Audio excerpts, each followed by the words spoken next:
Welcome to this Autism Ontario webinar. It's an education series navigating the special education system with a full panel of guests today. My name is Matthew Lay, and as always, I will be your host. Now, before we get into the content today, I want to go through a few things. Well, I have to go through a few things and get them out of the way. First off, opinions reflected in this webinar are not those of the presenters and do not necessarily reflect Autism Ontario's views. Please note, Autism Ontario does not endorse any specific therapy, product treatment, strategy, opinions, service, or individual. We do, however, endorse your right to information. Autism Ontario strongly believes that it's important for you to do your own research and make your own informed decisions. I also want to review the use of language on today's presentation. Autism means something different to everyone. Medical professionals, researchers, and providers may use one term, and an individual and their family may refer to themselves or their family member differently.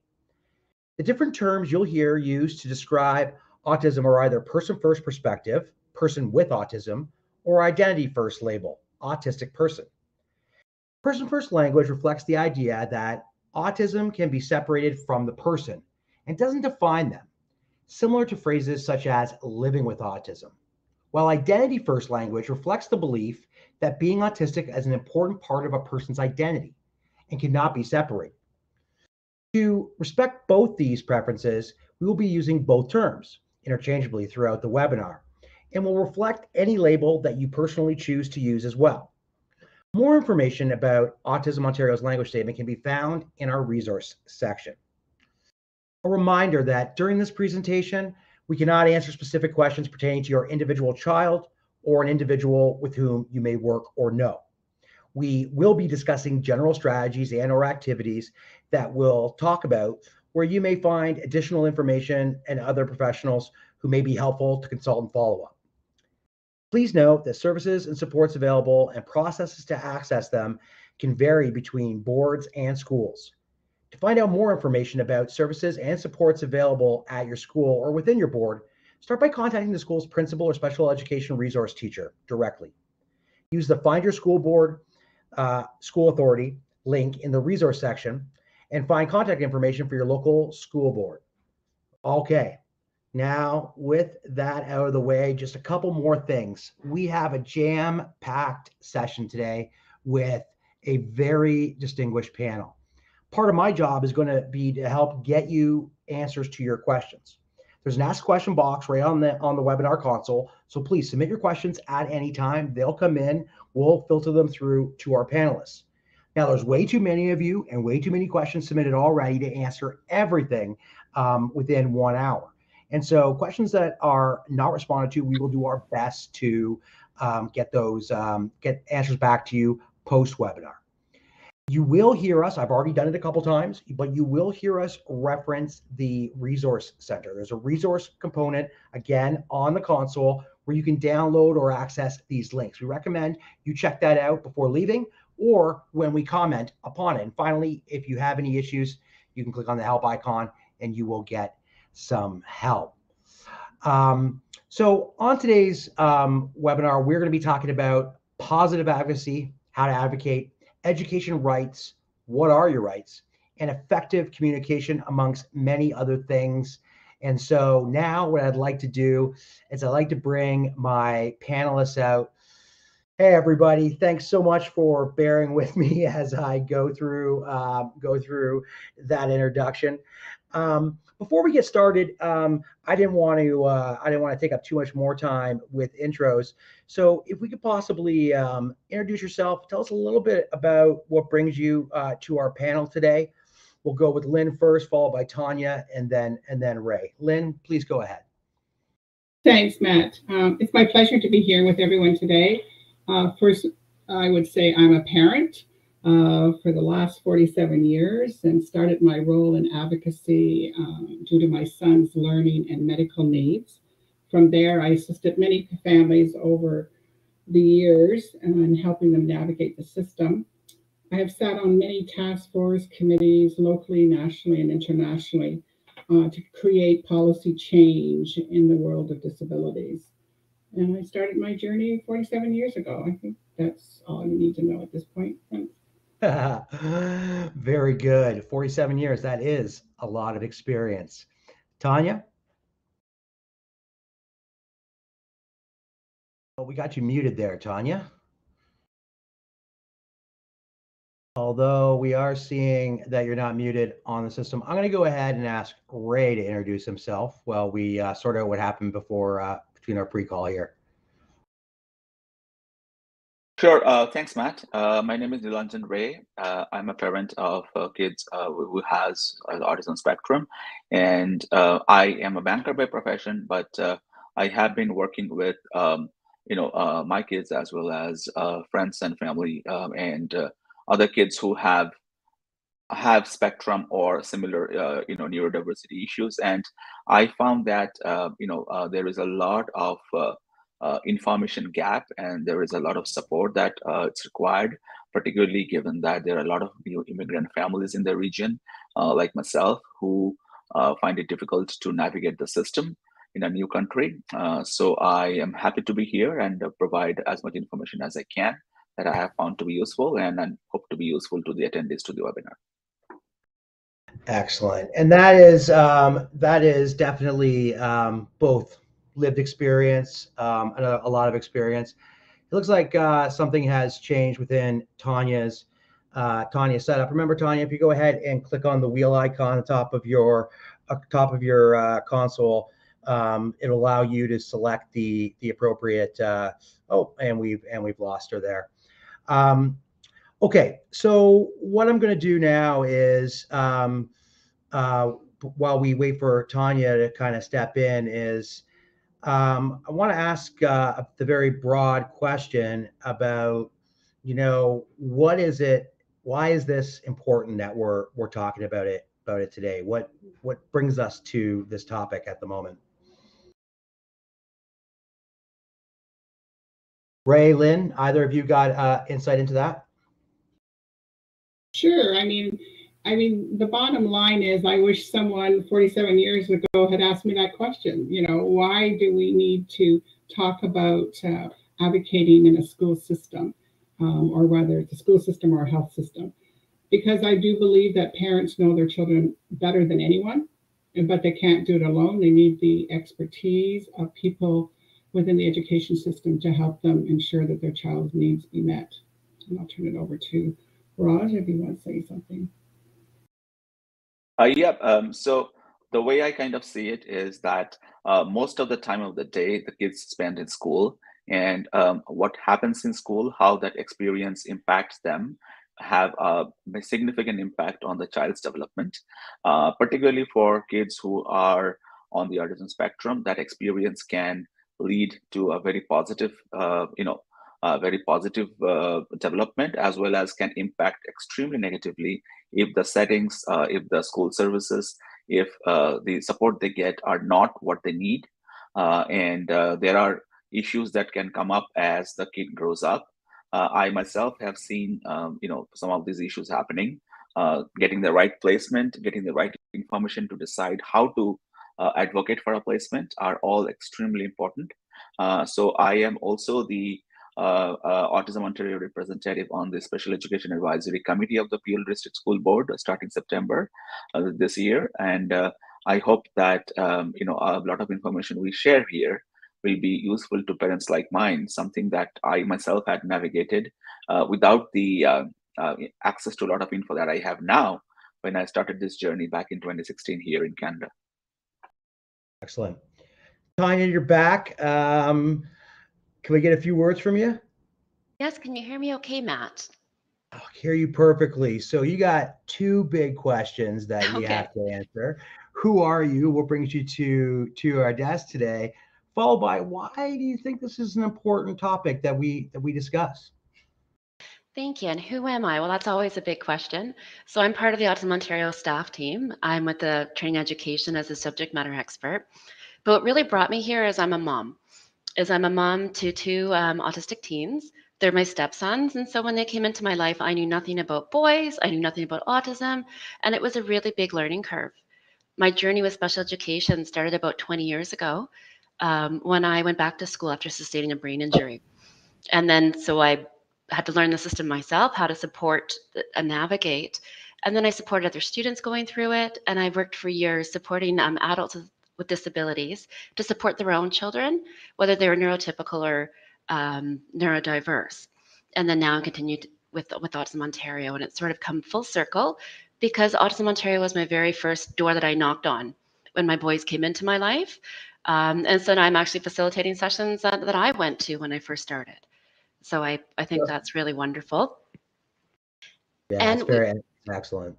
And we had a really difficult journey. I've heard Lynn and Ray said there was things that they wish they had known sooner. And that's what I always try and think of is, what do I know now that I wish I had known 5 years ago, 10 years ago, even 20 years ago when I was starting? And those are the messages I want to share, because education is so important. It doesn't end or start with school. It ends every day when we get up. And the formal school system is part of the education. And so how we navigate through that, the supports we put in life, will carry through in other areas too. Excellent, excellent. Okay, well, that is a great segue to talk about, what does it look like in the school system? What in a school setting, what does advocacy mean? Who needs to advocate? So to me, advocacy is raising a voice, whether it's helping raise someone else's voice or amplifying that voice or being the voice, but it's making sure needs are met and those needs are brought to the table. And so what's really important that we all know is that your child has a right to attend school. And then as part of that, they have a right to receive supports and placements at school. We don't get to decide what those supports and placements are, but we work with the team to find the most appropriate ones to best meet the needs of every individual child. One term you're going to want to remember is IPRC, which is the Identification, Placement, and Review Committee. Whether you remember that or not, it's a different story, but IPRC, that is the key in special education. It sort of unlocks the gate, it unlocks as a treasure box, or however you want to put it. That is where the resources and supports come in. And so those meetings are really, really important because that's where the discussion happens about meeting the individual needs of your individual student. And so at these meetings, you have a right to have a representative support you there. And then one thing that a lot of us don't know, and I didn't know for a very long time, was that you have a right to view your child's file.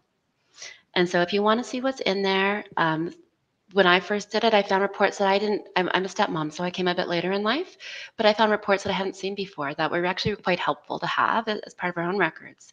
And so that means contacting the school, setting up an appointment, and you can go in and review that at any point.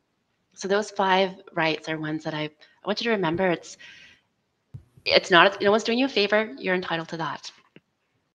I mean, that is important to note, that, often young parents, you said that you didn't know anything about boys, you didn't know anything about autism. Well, as parents, there's a myriad of things that we don't know, and no prenatal class is going to teach us, but you hear that a lot. Am I able to, I'm not sure. And it is important to kind of understand those rights. Let's talk about problem-solving communication pathway, and specifically within elementary schools. Thanks, Matt. I think this is a key graphic to remember because sometimes when we're trying to solve a problem, we want to jump to the top. We want to go as high as we can because it's consuming our world. It's very important to us. Our kids are our lives, right? But if we don't follow the right steps, we can actually create a lot of problems for ourselves because you always want to deal with conflict at the lowest level possible, and you want to deal with the people who have the most information. And so if there's any kind of issues, questions, start with the teacher. The teacher or the CERT, and the CERT for those, you won't forget it. Once you get to know it, you'll get to know it quite well. But CERT is Special Education Resource Teacher. And so the teacher and the CERT, they provide the special education program in the classroom and for your student. The next one is, if that doesn't work, then you can move to the principal or vice principal. And they sort of provide the in-school leadership. And then above that is Student Services Coordinator, and then Superintendent of Education if you need to. And there's some external ones you can go to as well. But these are your key steps. And you want to always remember to maintain the relationship. You're going to be working with your team for a very long time. And so you want to build a trusting relationship with good communication. And then the reality is the lower the level, they know your student the best. If you go straight to the superintendent, they have to go back to the student services coordinator, go back to the principal, go back to the teacher to find out information. So you will actually get a much quicker result in following this pathway. And is that a similar pathway for secondary education, or does it change up much? Very, very similar. The one step that is a little bit different is because there's more staff and more team. Between the teacher and CERT, there is usually a special education department head. And they actually are responsible for providing the special education program as well. So that's just a little typo in the graphic. But otherwise, it's the same thing. And these graphics were just changed a little bit from what you'll find in a document called Shared Solutions. And that's we've got it listed in the resource page, but it has all kinds of tips and information that's of any of the Ministry of Education documents. That's one I would start with if you're looking for information. Excellent. And that we're referring to, of course, is the resource section. It is jam-packed as it always is. Thank you for that, Tanya. We're going to move on to our first official section of today, which is positive advocacy. And for this section, I'm going to go ahead and ask Lynn to come up here.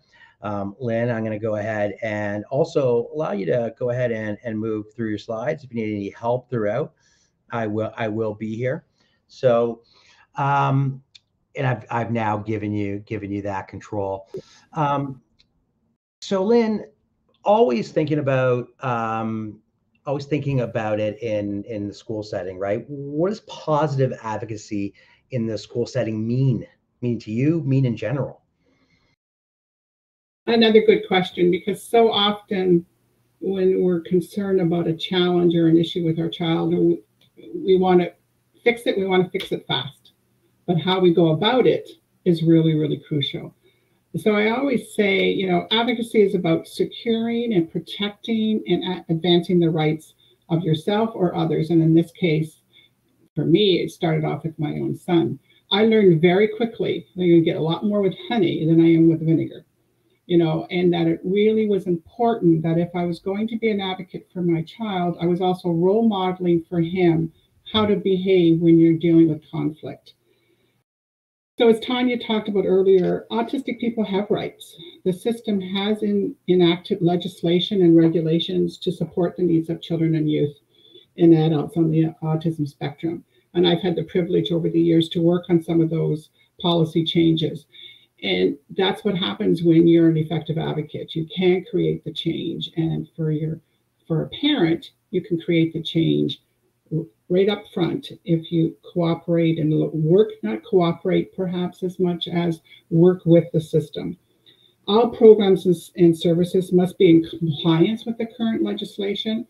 I always used to say to a teacher or principal, if they said they couldn't do something, I would say, where is that written in writing that says I can't have that or I can't do that? So I think it's really important that when someone says you can't have that, you ask them, where is it written down that you can do that? We talked about knowing your child best. I believe parents are the best person to give the information that they know and that they have gathered on their child. Make sure you keep it in writing and keep a copy, because you'll be amazed at how often you will be asked a question. When did they have their first word? When did they have their first step, etc.? So it's really important that you have that documentation and figure out a process of how you do that. Back in my day, I started with a stenopad. So it's really important that you figure out how to do it. Now people would do it on their phones, perhaps, but make sure you have a copy. Tanya talked about solving the problem at the lowest level.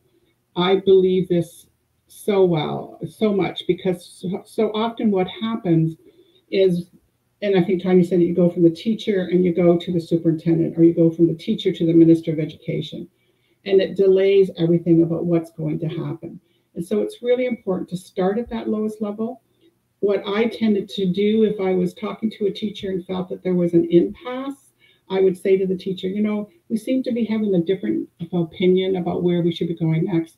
Perhaps we can sit down with the principal or the special ed coordinator and have a conversation together. So I didn't really go behind their back. I let them know right up front that I wanted them to be part of the conversation, but I needed someone else in there that perhaps had some other authority that they did not have. And keep records. So often when I was dealing with families, I would ask them where their IEP was or where their IPRC form was, and they were so confused they weren't sure what I was talking about. So really making sure that they kept any records that they did get and that they knew what they meant and to ask questions. If you don't know what it means, you need to ask that clarification. And there's a lot of tip sheets in the resources that you'll get in the appendix that I would really encourage you to look at. There are tips that I experienced over the years that I feel strongly about, and I give these same tips not only to parents, but also to educators, is take the time to be with each other and to listen carefully. Treat each other as an integral part of the planning. I'm the parent, you're the teacher, you're the speech and language pathologist, or the physio. We all need to work together. We all need to be part of that decision making. Trust each other's judgment, allowing to express opinions and suggestions. So often I heard that people, when they were in a meeting at a school level, they would leave the meeting and they weren't asked to give their opinion. They weren't asked to give suggestions. Sometimes they didn't want to ask what they meant because they didn't want to seem stupid. And that was something that happened so often that parents says, well, I didn't want to ask because I didn't want them to think that I didn't understand, etc. And I always say, no, ask. Approach disagreements in a manner that encourages mutual problem solving. I used to have a problem solving model on our fridge because I felt very strongly that I had to teach our kids and our family how to problem solve. It's the same way in education. How do we problem solve? How do we ensure that we get positive resolutions, positive solutions, and that we've all worked together? And it's okay to get a second opinion if we're doing it for the right reasons. And sometimes, I think in my 10 years so far, I went twice for a second opinion. Not to prove that I was right, but also just to say that I really felt that I needed another opinion. What do we need to know to be an effective advocate? Well, we already talked about knowing your rights. So you know that your son or daughter has a right to education. You know that your son or daughter has a right to special education programs and services. What that will look like will vary from school to school, board to board, but know what those resources are available. Ask questions, help me understand. I got known that if you didn't answer my question right away, I was going to repeat the question eventually, or I was going to come back at my next meeting and ask that question again until I got the answer that I needed to hear. Recognize your personal values, which may shadow your judgments. And what I mean about that is if you've had a bad day and then your son and your daughter comes home and they're not happy, this is probably not the time to have that discussion with the teacher. It's probably time to, sleep on it for a bit, figure out what your plan is, look at what you think you want to talk about, what are really the pieces you want to address. Because if you're angry, you're not going to really problem solve anything with that feeling. Observe and listen. I sat back, I listened to what people were saying, and then I gave my opinion or said, I'm not sure if that's in the best interest of our son. Always prepare yourself before you go into meetings. I would always have a list of questions. Sometimes I would get through all the questions. Sometimes I'd only get through 3 or 4 questions because we're not the only parent they see. And then, again, talking about being aware of your feelings about the situation and how you need to address it so that it's in a positive mode. One of the pieces and I say this a lot in any sessions I do, it's not what you say, it's how you say it. I can't tell you how important it is to monitor your body language. And I had to learn that very quickly because people would interpret my body language differently than what I was trying to say. So really, it's not what you say, it's how you say it. And always know that you have the rights and you are the best advocate. I'll turn it back to you, Matt. Something you said there really resonated with me about when you were talking about being in the school, and you had a great strategy there in writing things down. But I know that when I went to my first IEP with or meeting with my son, there was just a lot of what I felt bulldozing going on. One person spoke and there's a bunch of information being given, then another person spoke, and then another person spoke, and I had questions about the first one, and it was challenging. So that really resonates. But the other thing that I'm thinking is that the system just feels so big. How can a parent really be successful at this? Can they really make a difference? Well, people would say I'm proof that you can. And 47 years later, they're still asking me to sit on committees and still asking me to help parents. I believe parents can move mountains. It's how we go about it, and making sure that we reach out to get support. You're fortunate that if you have a child with autism, you have the Autism Society that can help you, the organization.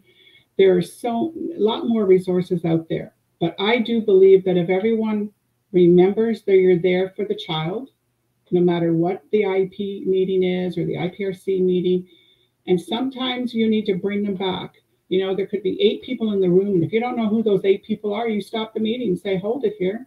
I don't know who you all are. Can you just please, but you ask it with a smile. You just say, I just like to know who I'm talking to. And, you're bringing things in that I wasn't aware of. So is it possible I can get a copy of that? I know you might only have 15 or 20 minutes for this meeting, so maybe we'll have to call another meeting. But I do believe strongly, and I have seen how parents have made a difference and how they have moved the mountains and how they have made a difference for their child. So yes, you can. They need to feel empowered. They need to feel empowered that they can do it, and that what they say is being listened to, and that people are taking the time to listen. Excellent.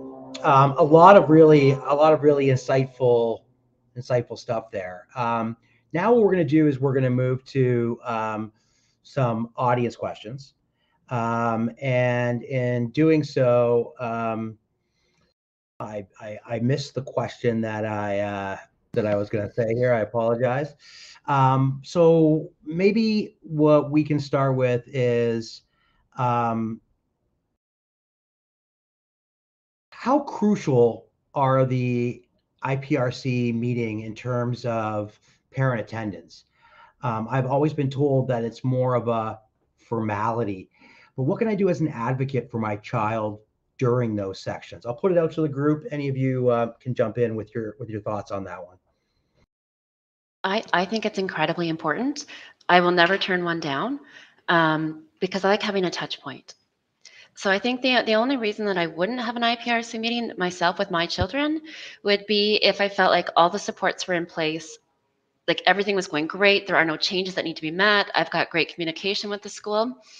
But for any of you who have a family like mine, something's always changing. 1 week is great, the next week something else comes up, right? And so I think they're really important. I hear all the time, like in my role at Autism Ontario, the school boards don't do IPRC meetings. That's not true because it's in the legislation. And so if you hear nothing else from me, remember that. If a school says they don't do them, then you can still have them. What you do is you put it in writing, send an email. I request an IPRC meeting. They have 15 days to get back to you with information about business days to get back to you. They don't have to have the exact date, but sort of when it might happen, because sometimes it can be difficult to schedule. And they're supposed to send you a pamphlet. So a couple of things, like we're not going to answer every question you have because I have questions all the time and I don't get them all answered, right? So it's continual. But what we really want to do here is show you where to get information, where to start. Because from there, you just keep going and you'll do great. But always check with your school board. And so your school board will have a guide to special education. Often it's called the parent's guide or the caregiver's guide or the guardian's guide or just guide. And that will outline the programs and their processes. And so if you request an IPRC meeting, they're supposed to send you the brochure on how it happens, questions, sort of a sort of 101 on it, I guess. But I would never turn down an IPRC meeting because that's where you have a chance to ask your questions. That's where really important decisions are made for now, right? Because it's not permanent. That's why we keep having them as things change. But sorry, that's my long-winded answer. I'm very long-winded. I'll turn it over to the rest of the group. The only thing I would add to that is that I believe very strongly that you should have the student in the meeting as well. Yeah, thank you, Lynn. Your child. And when I started that, they said, well, we can't have this discussion with him in the room. I said, why? It's about him. He has a right to hear, and if whatever he can comprehend, he'll comprehend. If he knows you're uncomfortable with him, you're going to see that come out. And I believe very strongly that they should be part of the meeting. What kind of happens sometimes, if the parent is just finding out about the diagnosis, that might not be the first meeting that you want to bring the child to. But with the IPRC, this has been an ongoing discussion. I would always talk to my sons to say, we're going to have this discussion. Even when they were nonverbal, they understood what I was saying, and I'm not going to go behind your back. I'm going to be upfront. And as they age, they would tell me things, and sometimes they would say a word or two at the meetings. The meetings are very different when the individual where you're talking about is in the room, whether it's a medical issue, whether it's education, or even the community. They should be in the room. If other people are uncomfortable with that, that's their problem, not yours. Got some questions about the IPRC meeting, like the logistics of it. And I know we've been told where to go to look, but real quick, I've got a question about, I have an IEP. Do I need an IPRC? And on the flip side, if we don't have our IEP yet, or it's pending or whatever, can we have an IPRC? So both sides of the coin, if one of you could help us with those quick logistics questions. Matt, if I can step in for a sec, that's great. Sure. Yeah, so to take on from the end of that last question, I think one of the most important things that you can do in the IPRC, assuming you were attending, is that at the end of it, you will be offered a placement. Now, it is important to know that at least within, I'm talking specific to Peel District School Board now, and there are different kinds of special needs classrooms. There is the fully contained ones. There is what's called the ASD-DD classroom, the dual diagnosis classrooms. And so it is important to ask that the placement that it is being offered is what kind of placement that it is, and also to then make clear whether you agree that fits your child's need. Because whatever you say there is governed by the laws that govern the IPRC itself, and your comments are noted. And if that is not what is required, for example, if your child has a tendency to, let's say, wander off, which is possible. It had happened with my daughter in the early days. Now, she would need a classroom which has those safety features. Now, the principal or the IPRC panelist will be able to offer to you the information where, that is the kind of thing that meets all the key requirements that has been identified in that committee. As I think it's important to stress here, IPRC stands first for identification and then for placement. So the identification has to lead to the placement and not vice versa. And if that it's not so, then you have the right to reject that placement and then seek alternate placements. Now, sometimes, resources are constrained everywhere. They will offer the best they have, but it's important to note it down that whether that is the best placement that it actually required for your child in the circumstance. The only other thing I would add is that Regulation 181 is what guides the IPRC process. If you don't have an IPRC process, then it's very difficult to appeal. If you have an IEP, yes, you can have an IEP without an IPRC. That is part of the legislation. But if you want to appeal it because you don't feel that your placement or your child's needs are not being met, you can't appeal an IEP. You can only appeal the IPRC process. And so that is really important. So often people don't know that. And it's really important that, yes, I think you said it, Matt, the IPRC is sort of a formal process, but a lot of the decisions have been made because the IPRC was never intended to be a secret. It was like we've had lots of discussions with the families. We know what we're going to recommend, but for our own accountability purposes, we must have a meeting with the players. And so you go to the meeting, you sign off. And as Tanya said, if everything is going well and there's no concerns, then you can sign off, electronically or in, they can send it home. But the other piece of it is you can discuss the IEP within the IPRC. But the point of the IPRC is, what's the identification? In this case, we're talking about autism. It's autism. What's the placement? Rav has talked about what those 3 or 4 different placement options are. The R is to review. Things aren't going well. Once a year, they have to review it. You can also review it within 3 months if things aren't working. If you're in a certain placement, it's not working. And then the C stands for the committee. But I believe in my years that I would not go with having an IPRC. It gives us more legal rights, and that's what we wanted in the end. We have very few appeals in Ontario in 2023 than we did back in the 90s when, in the 80s and 70s, we had a lot more appeals. But the IPRC process is there for a very important reason, to protect our rights and to protect the rights of our students. Understood. And if that doesn't cover all your questions, all your answers, everybody, let us know. Like we said, we will attempt to get back with you. Now I'm going to bring Ray up to jump into our next section here. So Ray, I'm going to go ahead and pass you the controls. You should have those now. If you have any issues, let me know, and we can get into section 2, which is your expectations here. So there you go. And education rights. I'll leave it with you. All right, Ray, we've got you muted again. Yeah, sorry about that. Thanks, Matt. So we have been discussing rights as a key part of this discussion. Now, it is very important to understand, and Lynn highlighted quite a few of those already. So what I'm going to do is, in the next few slides, I'm going to summarize rights that I sort of discovered in my journey as parent, as also a newcomer.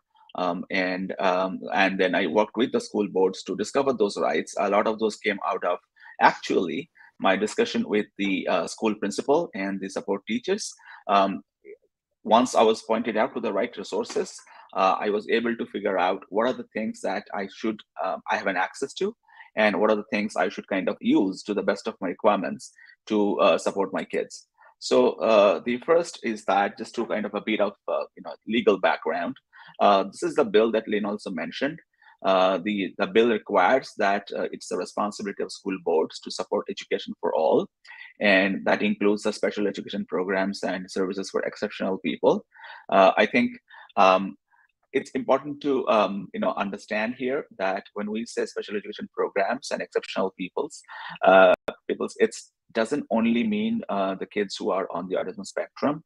It also means other neurodiverse kids, and also kids with physical disability who may or may not have a neurodiversity or any autism spectrum. So it covers all the exceptions and special supports that the school boards are required to provide.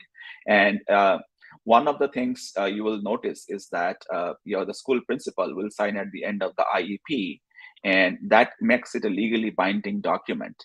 And this is the law that is under which it becomes a legally binding document. And it's a responsibility of the education minister to enforce this legislation and hold the school boards accountable.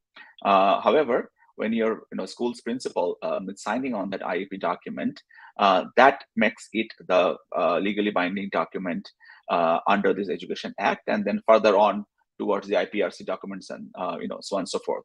So that's a start.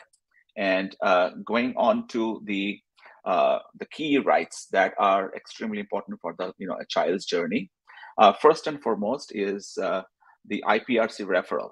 You have, as a parent, request an IPRC referral. As I mentioned earlier, the identification, placement, and review. Now, the process begins with identification. Now, the key part is that your school will want an assessment when you request an IPRC referral. It is important to know that school boards employ psychologists, clinical psychologists, who are trained and authorized, and also to sign off on an identification, a diagnosis for your child. And of course, given the resource constraints that, there may be a queue for it. And you may also opt for any clinical psychologist who is authorized to sign off on assessments for your child and bring that to the table. And once that meets the requirement of the school board, you have the right to request a referral to IPRC. Now, once you request a referral, you should get a note from your class teacher or the principal or the guidance teacher in the school requesting your inputs, your explanation about the child's needs, strengths, weaknesses, support areas. Those essentially, it's extremely important to take that document very seriously and take all the time to produce a document that explains your child's abilities, needs, support requirements, and everything else, because the teacher and the school principal, when your child's case is discussed in IPRC, will be using that as a base document along with their notes to present your child's case. So it is extremely important to elaborate on that document, take time to prepare it, consult your friends, etc., who have experience in doing this, because this document, when we talk about rights, it's very important to ensure that there is the accountability that we have as parents to ensure that we do those things well while demanding our rights. So it's very important to do this document extremely well, the referral note, and then, as has been discussed earlier in this webinar, attend the IPRC in person and virtually. That is your right, and I think we have discussed that in detail. Now, the other part I was mentioning is that when you're in the IPRC, when you are offered a placement, you have the right to ask what kind of placement that it is. Is it ASD-DD classroom, in other words, autism spectrum disorder and dual diagnosis classroom? Is it a fully contained classroom? So there are different kinds of classrooms that are available. Some of them, and this will vary from school board to some extent. And also there are different resource allocation in terms of teaching assistants and teachers to these classrooms. There are the physical safety features may vary. So it's very important to request what this placement that it is. And as I said, accept, decline, and seek alternative positions post the IPRC. You will be requested to formally confirm or decline within the 15 days. And if you still don't agree with what's being offered, or say something is not being offered, that is when your right to appeal comes in. As my experience has been that over the last few years, the school boards, at least I'm specifically talking about appeal, have become quite engaging to work with the parents beforehand to ensure that the documents and the inputs are pretty exhaustive so that an appropriate placement can be offered. And the number of appeals, as Lynn mentioned, has come down. But this process and your rights will work only as well as how seriously as we take our responsibilities as parents to provide the inputs that the school board needs to actually execute those processes and the meetings and et cetera, that are required to get the services that you need. All right. So now, we talk about IPRC all the time, and that is the key, fulcrum of this whole process. But the other rights that are also very important, which is can become quite important issue in some cases. First, I was mentioning about this school psychological assessment. School boards, I am specifically talking about Peel, but my understanding is most school boards have this. They employ psychologists who actually can assess the child, because what tends to happen sometimes is that if an external psychologist is evaluating your child, they may or may not exactly elaborate in the manner that the school board requires to prepare their inputs. So you have every right to ask for this assessment, and you can request the principal to arrange that.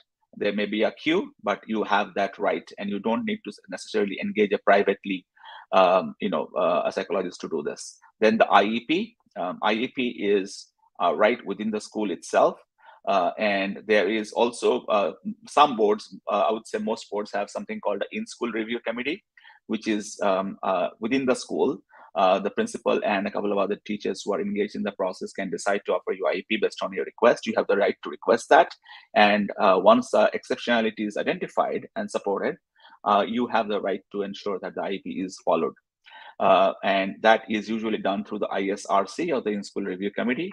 And then you can kind of take it from there. And the last bit is, I mentioned the earlier different kinds of classrooms, and there comes the safety plan. Now, each child, as we know, autism manifests itself differently. Some children may have more physical safety needs for themselves and the people in their surroundings. And some schools, some classrooms are more equipped than the others to provide that. And it is your absolute right to ensure that you have a safety plan, if required, in addition to the IEP, without or with an IPRC process, that it is enforced and that it's put on record and that it is followed by the school. Moving on, unless Matt has any question, maybe I could just also complete the additional rights. So school boards will have the itinerant teachers. So these are teachers who are experts in kids who are on the autism spectrum and other neurodiversity, and they will visit the multiple schools and work with the teachers to help them use the IEP document to ensure that they have the right resources, they are using the right methodology to teach, they are using the right programs, additional tools, etc., etc. So those itinerant teachers, you could request a referral from the school to have an itinerant teacher visit your child's classroom and support the class teacher in their overall teaching.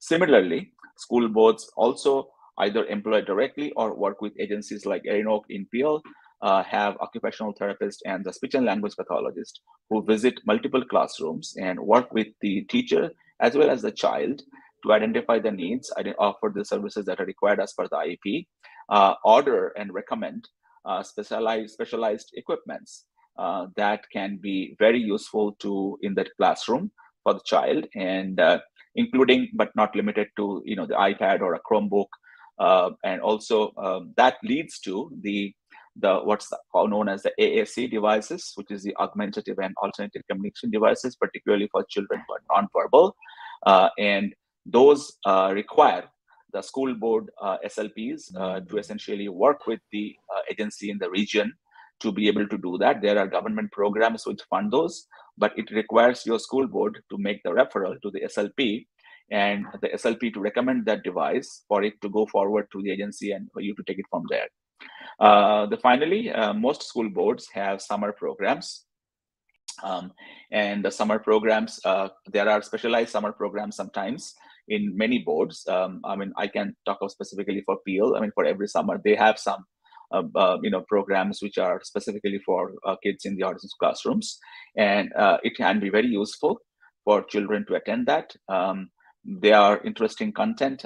My son attended a couple of them on coding, and that was a very interesting learning, and he took a lot of interest in coding thereafter after attending those programs, which was not part of the daily school curriculum. So that was extremely useful, and all those resources are there for you to use and request referrals to as part of the parent in the school board. And the final note I will say, some of this may vary a bit from school board to school board, but overall context is what sort of we outlined here. Matt, that's from my side, unless you have any questions. Okay. Thanks. Yeah, you said it enough. We all need to know it. And even when I ask this question, it's different board to board. But just one follow-up question: if a parent feels they're not getting the supports in the classroom that they need, where do they start? And can you put a lens on this for immigrants and those new to the country who have maybe got the IPRCs in place, but feel as though they're not getting the supports that they need, or something like that? Yeah. Okay. So if let's say as a parent you feel that your the teachers are you're not getting enough support in the classroom, I would say the first level of engagement has to be the teacher. And many schools, particularly in the elementary and middle schools, will have a special education support teacher whose job is to coordinate the activities related to the exceptionalities in the school. And I would say engage with them first, because there has to be an explanation on why the support that you feel is required that is not happening. We can go. There can be several reasons, but without getting into trying to speculate on what they could be. If, let's say, at that point of time you feel that it still does not meet, you're not satisfied, the way I would go about it is to suggest to the teacher that I understand where you are coming from and what you are offering, or what you are, let's say, explaining to me. I appreciate that. However, I do have additional concerns, or I think there is still some scope for improvement, let's put it that way. And I would like to approach the principal, sharing our discussion with your support, so that we can both work together to support the child in, who is the one whose need is the paramount here. I believe that working with the class teacher is of extreme importance, because that's the person who is with your child all the time. I mean, personally speaking, I come from a family of teachers. My brother is an elementary school teacher. My mom was a teacher all her life. My aunts are all teachers. So I have personally seen how the parent-teacher interaction can be an extremely beneficial thing for a child if done positively, and can become not so positive if not done right. So I would begin there. The vice principal, typically in a larger schools, vice principal will be the person who will engage with you if you want to take your concerns, escalate it further. And I would say most of the issues should get resolved between that. And if not, there is of course a formal processes, but that's a whole new discussion. I would not recommend going there unless you have a real serious issue. Now, just to touch on the other topic that you mentioned, Matt, on the newcomers. Now, when you say newcomers, there are people who will be here from various parts of the world. Indian subcontinent is a pretty large source of new immigrants here. I'm from India myself. A lot of the people from various parts of the world move to Canada after being in Middle East for a while. Okay, now your worldview will depend on the lens that you see the world through, and the education system in all these parts of the world are fairly different. So in Canada, I would say the approach that newcomer parents should kind of take, in my view, and something that I have seen working for me, is that of partnership, because there is the legal framework to support you. There is a pretty well laid out process which tries to do the best for most childs in case. Now, keep in mind that working with if you approach your teachers, if you approach your school vice principal or the principal, you will be heard, not as a favor to you, but because it's your right. And there is no need to have a confrontational attitude, to to pick up a fight, for the lack of a better word, because what you are trying to do is to help your child. There's no reason to think that the teacher has a very different interest or doesn't have the expertise to do what is required here. So treating the teachers and the school board staff, being cognizant and of their expertise, and seeking to draw from that to achieve your objectives, is probably the approach I would say works best, given the overall context of the Canadian, settings and the school systems. Excellent. Okay. What we're going to do, we know we have a lot more questions, everybody, but what I'm going to do here is I'm going to move to Tanya here, and we're going to move into our third section. Now, for everybody, just a reminder that if your questions are not answered, we will be getting to these later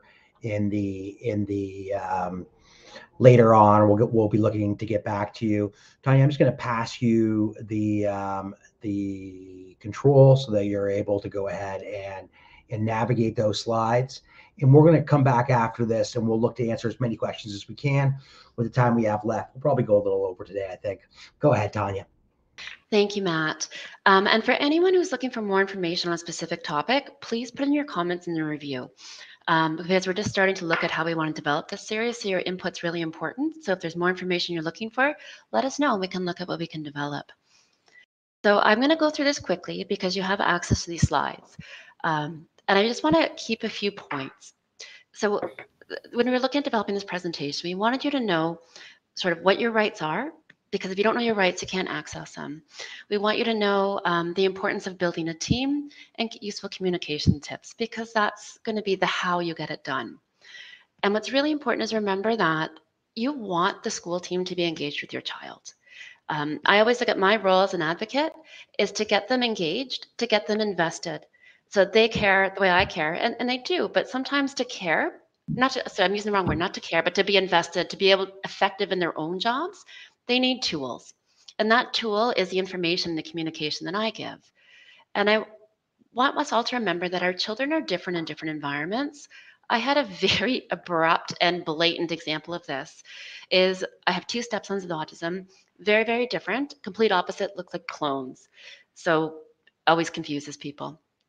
But my younger one is very chatty, never stops talking. Nurture is strong. He gets that from me, I think, but never stops talking. And then he's in grade 12 right now. And I just found out last year that he doesn't talk in class. They're lucky if he says yes, no, or grunts. And I had no idea. But he performs differently in different environments. And without that information, my solutions at home don't work.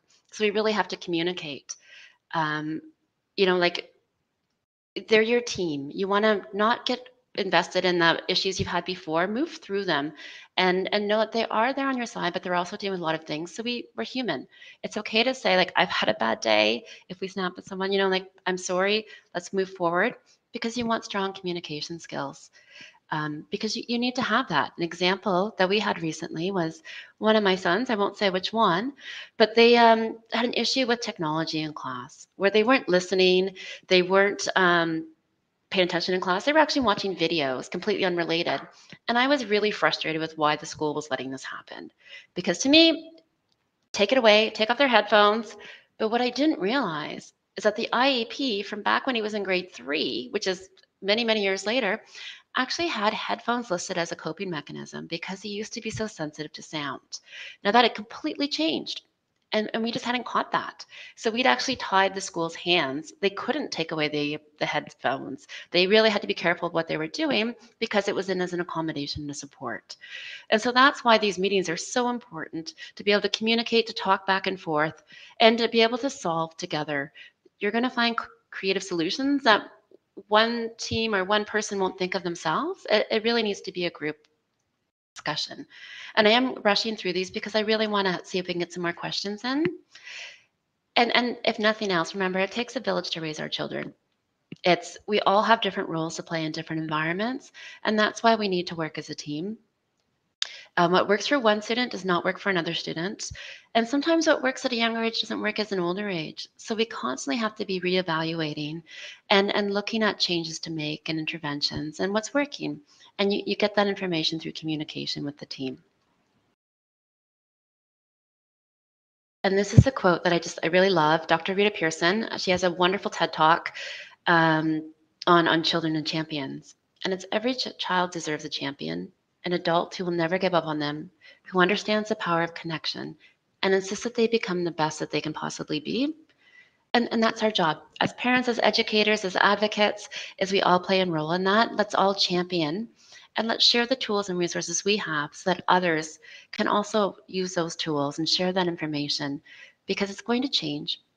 Not every day is the same. We know that. Anyone with special needs, I come from a lived experience, not only as a mom, but also myself. And we just need to communicate. We need to stay on the same team, and we need to work together. And so that's if nothing else, remember that. Every school is different. So the ministry gives information, they set the policies, and school boards apply the policies. So it is different at each school. So always check your board. Look for the policies. If they say something that just seems off, say, can I see the policy? So either you can understand or to find out if it's actually the policy. Because what your friend in a different area accesses may not be available, or it may be different. So you want to make sure you're looking at current resources. So what I'm going to do is I'm going to hand it back to Matt so we can see if there's any other questions or where you'd like to go. But please put comments in your evaluations so we know how to develop this program moving forward.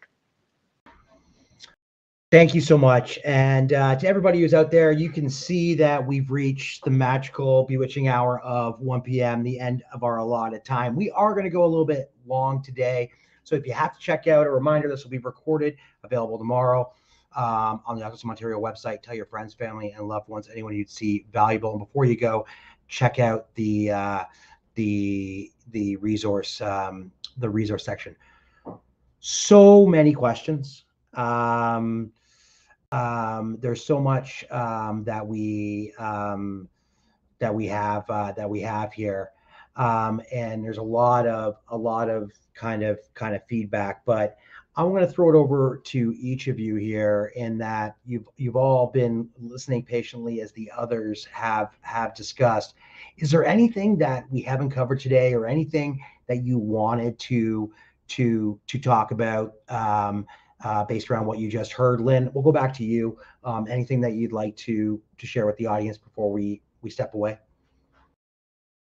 If I had a couple closing comments, I would really just say, I know it can all sound overwhelming, within an hour, everything that we're talking about. I honestly, truly believe that each and every one of you who are listening to this can be an advocate, can do the best for your child, that positive relationships equal creative solutions, and handle one issue at a time. So often, we want to solve all the problems. Just take one issue at a time. I wish you luck, and just know that Autism Ontario is there. There's a lot of people and resources in the different communities that can help you. You're not alone. I think that's the last message I would give, is that you are not alone. There are people out there that can help. Thank you.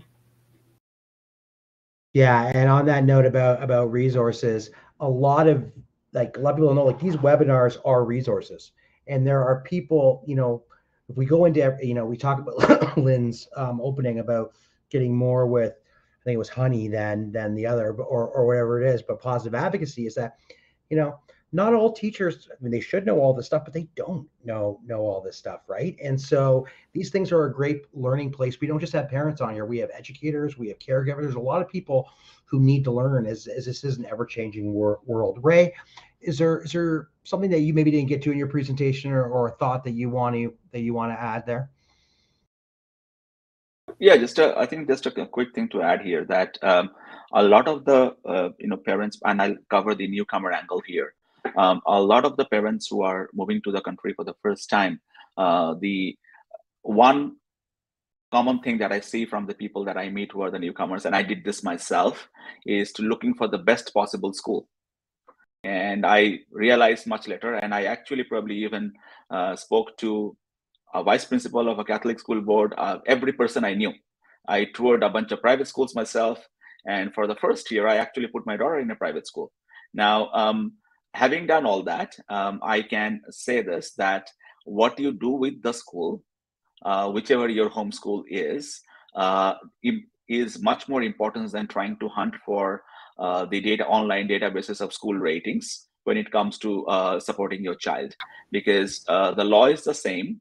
The resource availability is something that you can figure out by visiting the school. School boards are all open at the end of summer to do that. And we know a lot of the newcomers to Ontario, at least, to move on here during summer.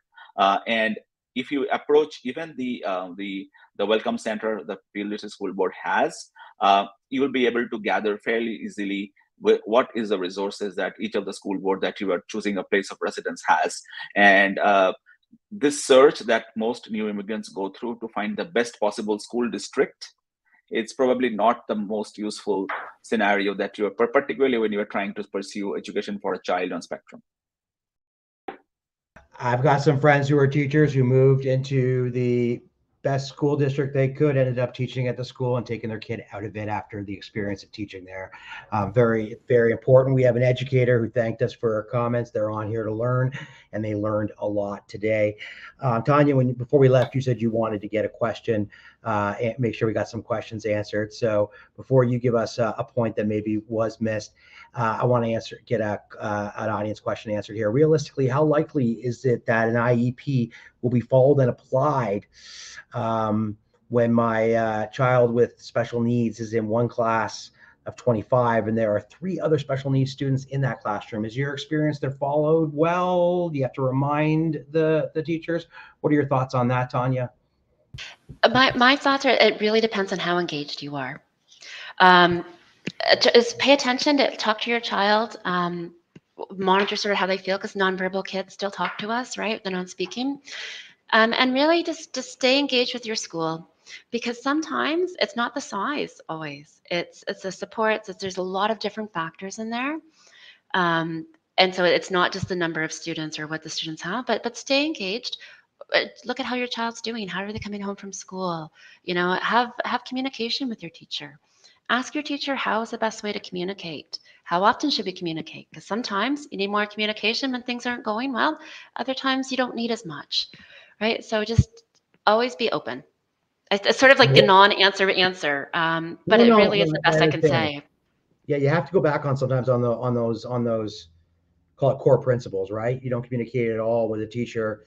In the best of scenarios, then you get a communication from the teacher and you feel like the world's ending because you got a note from the teacher, right? And it's not. Guys, there really was, probably 2 hours of content here.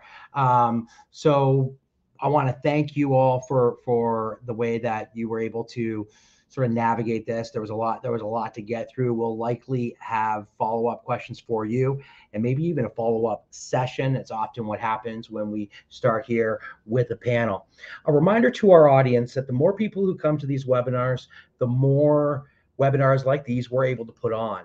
And so if you have friends, family, loved ones, caregivers, teachers who you think might be benefiting from today's presentation, share the link you used to register. This will be archived and available on the Autism Ontario website tomorrow. Before you leave, check out the resource section. And remember, there is a feedback survey that we ask that you complete, and you can put in there ideas for future sessions, like a follow-up to this one maybe. And we take all that into consideration when coming up with our calendar. On behalf of our presenters today, on behalf of Autism Ontario and myself, I want to thank you for your attendance, and we look forward to seeing you on our next Autism Ontario event.